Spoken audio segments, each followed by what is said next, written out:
Sir, ತಾವು ಮತ್ತೆ CM ಅವರು ಜೈ ಶ್ರೀರಾಮ್ ಅಂತ ಕೂಗೋದಕ್ಕೆ ಬಿಜೆಪಿ ಅವರು ಸಿಕ್ಕಾಪಟ್ಟೆ ಟೀಕೆಯನ್ನು ವ್ಯಕ್ತಪಡಿಸ್ತಾ ಇದ್ದಾರೆ ಸರ್. ಏನು ಅವ್ರ ಮನೆ ಆಸ್ತಿನ ಶ್ರೀರಾಮ? ಯಾರ ಮನೆ ಆಸ್ತಿ ಅಲ್ಲ ರೀ.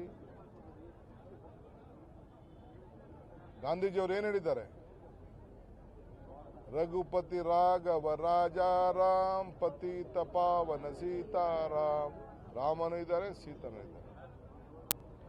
ನಾನು ಹೇಳಿದ್ನಲ್ಲ, ಸಿದ್ದರಾಮಯ್ಯನವರ ಹೆಸರಿನಲ್ಲಿ ರಾಮ ಇದ್ದಾನೆ, ಶಿವಕುಮಾರ್ ಹೆಸರಿನಲ್ಲಿ ಶಿವ ಇದ್ದಾನೆ, ಶಿವನ ಮಗನೂ ಇದ್ದಾನೆ ಕುಮಾರ. ಇನ್ನೇನು ಬೇಕು? ಇದು ನಮ್ಮ ಎಲ್ಲ ಧರ್ಮ. ಸೊ ಬಿಜೆಪಿಯವ್ರ ಪಾಪ ಅವ್ರಿಗೆ ಇನ್ನೇನಿಲ್ಲ. ಅವ್ರೇನಪ್ಪ ಅಂತಂದ್ರೆ ನಮ್ಮನ್ನೆಲ್ಲ ಒಂದೇನಾದ್ರು ಒಂದು ಫೋಟೋ ಮಾಡಿಬಿಟ್ಟು ಇವರು ಹಿಂದೂ ವಿರೋಧಿಗಳು ರೀ. ಧಾರ್ಮಿಕ ದತ್ತಿ ಇಲಾಖೆನ ಮಾಡಿಬಿಟ್ಟು ರಾಮಲಿಂಗಾರೆಡ್ಡಿ ಅವರ ನೇತೃತ್ವದಲ್ಲಿ ಇಡೀ ರಾಜ್ಯದಲ್ಲಿ ಎಲ್ಲ ದೇವಸ್ಥಾನಗಳಿಗೂ ಪೂಜೆ ಮಾಡಿ ನಾವು ಇವತ್ತು ಗೌರವನ್ನ ಅನ್ನ ಸಂತರ್ಪಣೆಯನ್ನ ಮಾಡಿದ್ದೇವೆ. ಇದು ಅವ್ರ ಕೈಲಿ ತಡ್ಕೊಳಕ್ ಆಗ್ತಾ ಇಲ್ಲ.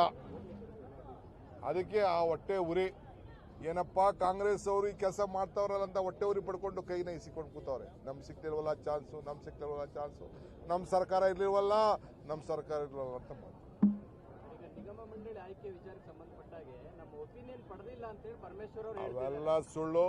ಎಲ್ಲರ ಒಪಿನಿಯನ್ ವಿಳಂಬ ಆಗಿದೆ. No all opinion has been taken. ಒಂದು ಫಾರ್ಮುಲಾ ಇದನ್ನಾಗಿದೆ, ಕೆಲವೊಂದು ಗೈಡ್ಲೈನ್ಸ್ ಫಿಕ್ಸ್ ಆಗಿದೆ, ಎಲ್ಲರಿಗೂ ಸಿಗ್ತದೆ. ಎಲ್ಲರಿಗೂ ಎಲ್ಲರ ಒಪಿನಿಯನ್ ಎಲ್ಲಿ ತಗೋಬೇಕೋ ತಗೊಳ್ತೀವಿ ನಾವು. ಯಾರು ಬೇಕಾದ್ರೂ ಅವ್ರ ಒಪಿನಿಯನ್ ತಿಳಿಸ್ಬೋದು. ನೀವು ಹೇಳಿದ್ದು ಶುಭಗಳಿಗೆ ಶುಭ ಸೆಕೆಂಡ್ ಅಂತಲೇ ಎಲ್ಲ ಬಂದಿದೆ, ಎಲ್ಲ ತೀರ್ಮಾನ ಆಗಿದೆ, ಇಶ್ಯೂ ಆಗ್ತಾ ಇದೆ.